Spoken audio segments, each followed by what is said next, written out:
আসসালামু আলাইকুম everyone, welcome back to my new blog. আমার ফ্রম আয়াত প্যারাডাইস। ঈদ মানে আনন্দ আর খুশিতে। ঈদে আমি কোথায় কোথায় গেলাম, কী কী করলাম, কোথায় ঘুরতে গেলাম আপনাদের সাথে সবার সাথে শেয়ার করবো। আশা করি আপনাদের সবার ভালো লাগবে। তো চলুন শুরু করা যাক। Friday blew a bag like it's nothing. Finally made it out the group chat. Good to see my girls doing good. Big facts.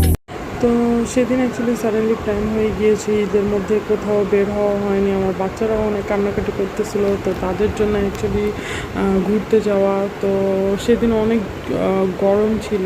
তো আনুমানিক আমরা 5:30-6টার দিকে বের হয়েছি বাসা থেকে। তো আজকে যেই জায়গায় যাব আমার বাসা থেকে একটু কাছেই ছিল বলে একটু বিকালবেলায় বের হয়ে গিয়েছি। তো প্রথম আমরা অ্যাকচুয়ালি আমার বাসা থেকে রিক্সা করে নিয়েছি। রিক্সা দিয়েই যাওয়াটা অনেক আর কি সোজা। তো আমরা রিক্সা করে নিয়েছি। আমার বাসা থেকে আর কি সেখানে যেতে প্রায় 40-50 টাকা ভাড়া লাগে। তো ঈদ